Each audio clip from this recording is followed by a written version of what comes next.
Feel Good Breakfast Show.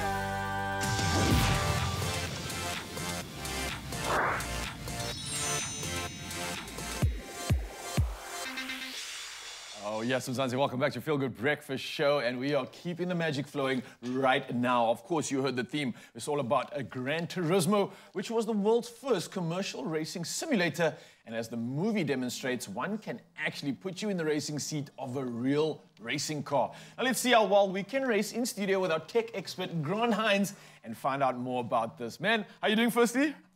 Look, Gran Turismo was such an important game to me. It was, dude. And, literally, to show you how old, the first one came out when I was 13, and I saw, stuff around it, and I really wanted it. And my parents didn't get it for me for my 13th birthday. And I begged them for it. So, Mom, I'm holding this against you.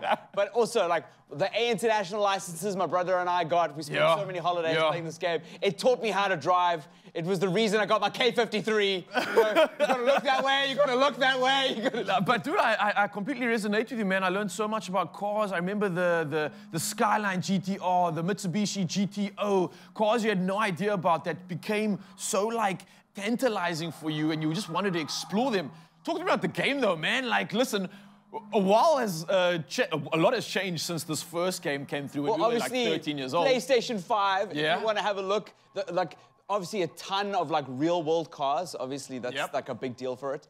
And look at the lighting on the car as it reflects in the shadows of the trees. That's legit. It's his most realistic car racing experience that you're going to find on a PlayStation. And you can see the whole world. And let's be honest here, as a kid, you couldn't necessarily drive, right? So you played this game. Let's fast forward. You can drive now, and you can still play the game. How realistic is this simulation when it comes to actually driving in real life? It is realistic. So this is a car that I actually drive at the moment. This is the Swift Sport. Nice. And I've raced this car on racetracks. Are you serious? Yes. And it's and I've got an automatic transmission, and it feels very, very similar. Okay. Obviously, I'm not driving with a steering wheel. I'm driving of course. That's the only difference. But if you've got a full sim racing rig, it's very, very similar to the real thing. In fact, that's incredible. Yeah, that's very similar. And obviously, you can tune your car to your heart's delight. You can have a look all the way around the cockpit of the car. Trying to... That's the only unrealistic thing. I'd be crying if I did. You might take a bit more damage than that, I think, and the car might be working. But other than that, honestly, this is a great way to learn and get involved. And I think even getting kids involved in this without damaging your actual vehicle, this is a way better option, I'd imagine. Exactly. Listen, obviously, today we're going to have a bit of fun. Obviously, the movie's coming out. We wanted to get inspired. We thought, let's throw some times on the board.